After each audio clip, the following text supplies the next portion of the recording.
Hello everyone, I'm Impervious, and this is intended to be a guide for anyone learning to play Pavlov on the HP Reverb G2 headset. So many people ask me, can you play Pavlov on the G2? How are the controllers and the headset tracking? Can you play Pavlov competitively on the G2? Yes, but there are some hurdles that I'll cover in this video. So the first thing I want to talk about are the controllers. I'll be covering the standard Windows Mixed Reality controllers that come with the G2. You can combine the G2 with Lighthouse track controllers, and if you do this, you probably won't need this video. If you want a good experience playing Pavlov, the first thing you want to sort out are your controller bindings. The default controller bindings that come with the G2 don't work properly, so a lot of people use community bindings. I will be going over my own custom bindings, and it's the bindings that I recommend you use if you're a newcomer or a seasoned player, as I've added many quality of life improvements that make gameplay and button combos a bit smoother. You can find community bindings by opening up the Steam overlay, going to the game that you're currently playing, controller bindings, custom, and then it'll let you pick a community binding. A lot of times this glitches out and doesn't work, so I'll show you how to do it from the desktop. On the desktop, you go to the Steam VR widget, right click, and there's a drop down menu. You go to Settings, which will bring up the Steam VR Settings menu. Here you go to Controllers, Show Old Binding UI. This will bring up the Legacy controller binding page. You go to Show More Applications, Pavlov VR. Once you get to the community bindings page, you'll want to find my published binding that I called Impervious HP Reverb G2 Complete Binding. It will be somewhere in the community bindings page. Make sure you find the one that I posted, as many of these bindings will work, but they'll have problems. They'll fix one problem and create 5 more. So I have made a binding that I'll go over that does everything the way it should. So let's take a look at my binding. The description is really important. You must go to the in-game settings and turn off knuckle squeeze grab. I'll show you this in a second. This will allow you to properly cook grenades without dropping them. Some personal additions include, I added sprint to the left trigger to avoid constantly clicking in the left stick. I added the buy menu with the X button to avoid constantly clicking the right stick. And then all new players should use virtual stock setting in-game. It makes aiming easier. You don't actually need a stock. Also, change the input vector in-game to head to grab equipped items and weapons easier. It is possible to excel in Pavlov with the G2. Enjoy. So once you've selected the binding and hopped right into the game, there's a couple more important steps you have to do to make sure the binding works properly. First, go to Settings, Input. Knuckle squeeze grab has to be off. You can't cook grenades when this setting's on. It interferes with the grip buttons and it makes you drop the grenade instead of cooking it. So make sure once you get the binding, you turn that setting off. So now I'm going to go through the settings and show you what I got for this game. Haptic suit. I don't have a haptic suit. Force tube. I don't have a force tube. Left eye rendering. Doesn't work. Gore. Have that shit on. Free spectating. It's good to have in game. Arm kill feed. You should turn that on. That'll show the kill feed in game on your right hand wrist when you turn it. It's good to know. Virtual stock. This is really important. If you're a new player and you're trying to aim better, having virtual stock on helps a lot. Eventually you might want to turn it off, and I'll show you the difference when we get to the training grounds. But if you're a new player with the G2, turn virtual stock on. Light footstep haptics. I turn that on. That reduces the noise and the vibration in your controllers a little bit. Input. Dominant hand. Pick your hand. Input vector. Head. This is really important.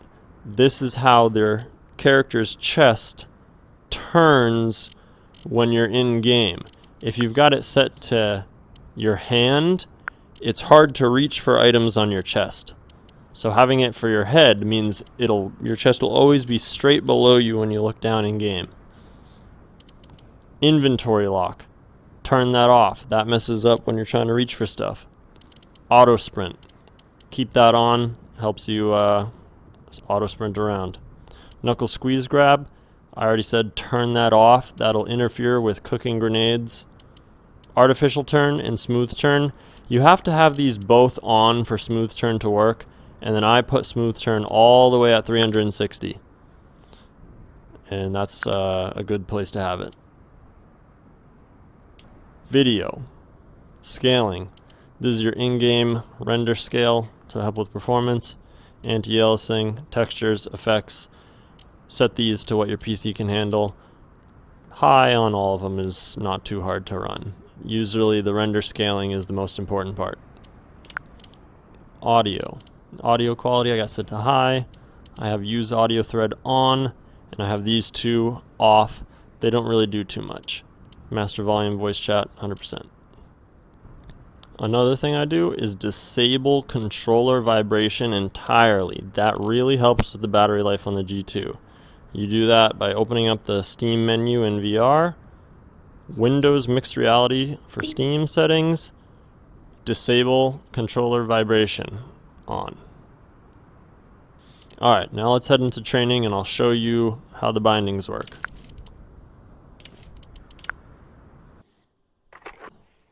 Alright, now we're in the training grounds.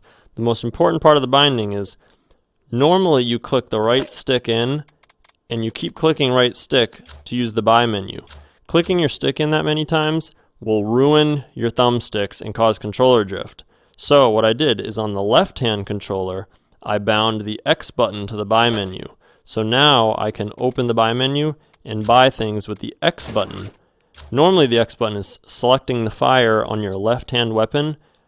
I'm right-handed, so I'm never changing the select fire on my left-hand weapon. It can still do that, but now it also opens up the buy menu.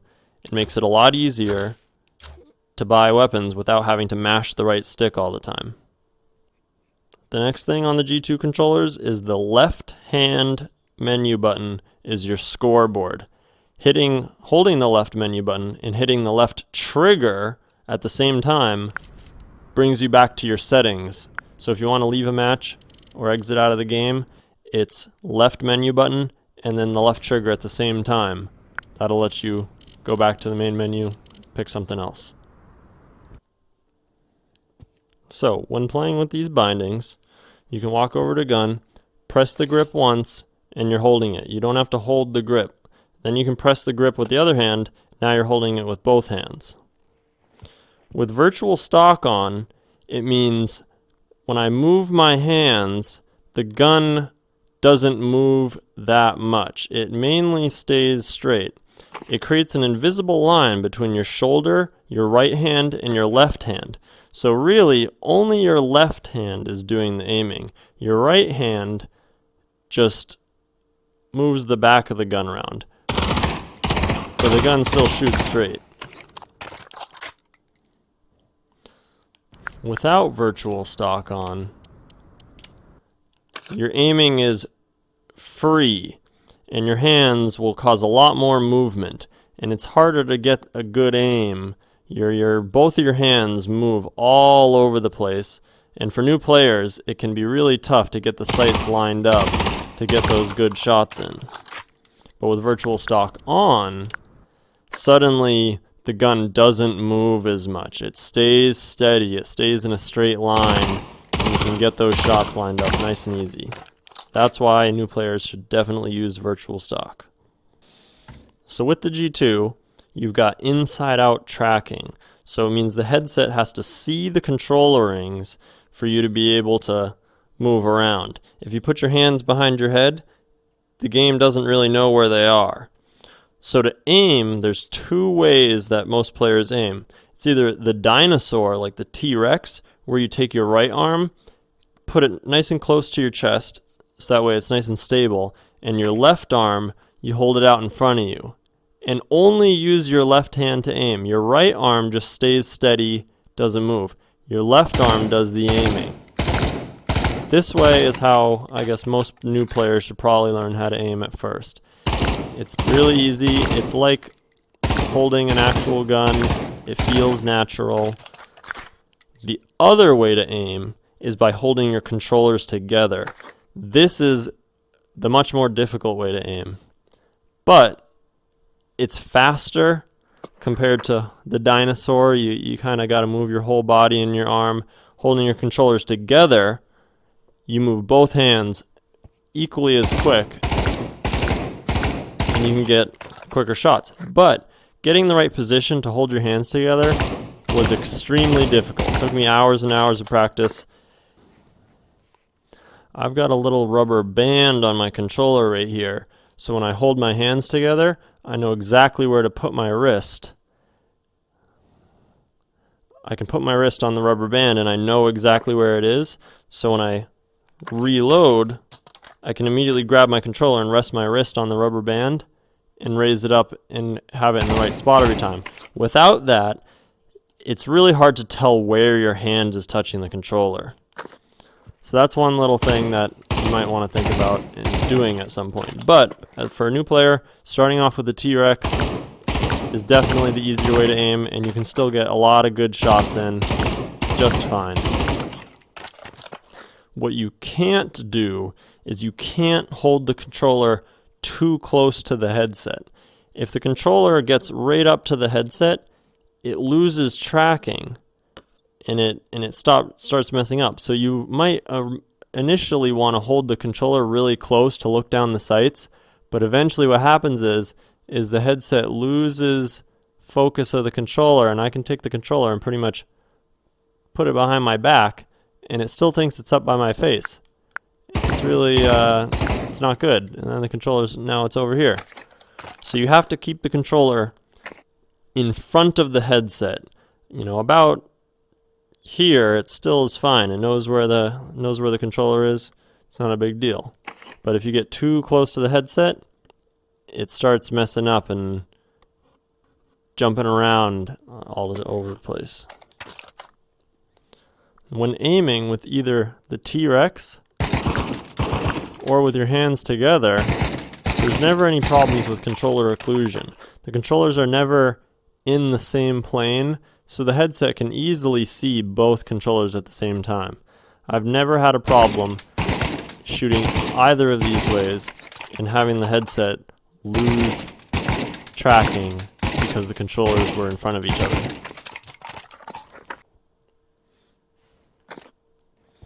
Pistols. Pistols are another thing. You hold the pistols with two hands, but in reality, you only use one hand. It's only your right hand that ends up doing any of the aiming. Same thing, you can't get the controller too close to the headset, or it loses tracking and doesn't work. You gotta hold the pistol farther away to get those good shots in. And again, I hold the controllers together. I have a hand position where I can nook the controller into my pinky finger, so every time I raise the pistol, it's always in the same spot and I know exactly where it is. Just practice, get used to your hand position, and you'll be able to raise the pistol up and shoot straight every single time. The next thing you're going to want to learn with the G2 headset is how to throw grenades. If you're using the same binding I'm using, you pull the pin with the right trigger, cook it with your middle finger, the grip button, and then throw it with the left trigger. It throws when you release the trigger, so you hold it and then let go and get a good throw. Grip to cook, left trigger in, left trigger out, throws. Grip to cook, holding the left trigger doesn't do anything, releasing the left trigger throws it. The other thing is the tracking zone. If you try to throw the grenade by reaching the grenade behind your back and throwing it, you might accidentally drop the grenade at your feet. If I go like this, the grenade's right there because it lost tracking. It didn't see where my hand was, so I throw grenades by throwing it in front of me. So it's always in my vision, just dead ahead. Another addition to my control scheme is left trigger to sprint. Normally in game, you can sprint in two ways. Clicking the left stick in to immediately sprint, or letting the game auto sprint by holding the stick forward and letting it sprint for you. There's a delay to auto sprint. So in the heat of combat, you're going to want to click the left stick in all the time to really get a jump forward and get moving as quick as you can. Clicking the left stick in all the time is a good way to ruin the stick and cause stick drift. So I added left trigger to also sprint. So instead of having to press left stick in all the time, instead you can press the left trigger, which, when you're holding a gun, doesn't do anything. So using the left trigger to sprint will be a lot better on your controller in the long run. And it makes it easy in the heat of combat to put your gun down and immediately start running. The other thing you should know about the Reverb controllers is that even sometimes when they can't see, when the headset can't see the controller rings, the controllers themselves have accelerators in them that track their position even when the headset can't see. But it can only do it for a split second when it goes out of range of the headset. So if I look down at my equipment, I can grab my grenade off my chest. And if I look up, I can grab the grenade off my chest really quick as long as I move my hand where I know the grenade should be. And the headset will be able, the controllers can track themselves outside of that ring for just a quick second. So in the heat of combat, you don't always have to be looking down at your chest to grab the gun you need. You can reach down really quick and grab it. Same thing with reloading. The headset doesn't need to see the controllers all the time to be able to grab a gun behind your back, grab the clip at your side and reload it. Normally, it'd have to see. You'd have to look down at what you're trying to grab so the headset can see, but if you do it really quick, you can grab it. If I don't do that, and I slowly move my hand off to the side and reach down and grab, nothing. I can't grab the clip. It's right where my belt should be, and it's not grabbing anything. I have to look down to finally grab it. But if you do it real quick, you can grab it. So in quick combat, it actually really helps a lot. You don't have to always be babying the headset to get what you need to get. Another thing some people might ask is, are the rings on the G2 going to bump each other all the time? No, I never have the rings bump each other. Guns can easily reload without bumping each other. Anything you can think of.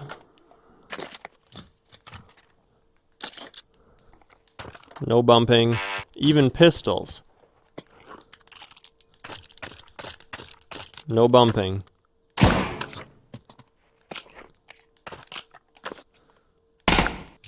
After all that's said and done, at the end of the day, it's up to you to practice to get better at the game. I would recommend what I did. I hopped into the training ground before I played multiplayer every single day for about 5 minutes, and I'd practice something that I wasn't too good at. At first, it was just practicing my aim. Then I would start practicing my equipment throws, practice with pistols, and all that practice adds up. Good luck. If you want more in-depth Pavlov multiplayer guides, I would highly recommend Chillst3p VR. I watched his videos. He goes really far in depth to the mechanics of the game and how to really act like a pro player. Super awesome videos. Really nice guy. I'll link that in the description. So, with all that said, you should be able to hop into a round, buy the gear and the guns you need, the upgrades you want, and be able to utilize the equipment like a pro.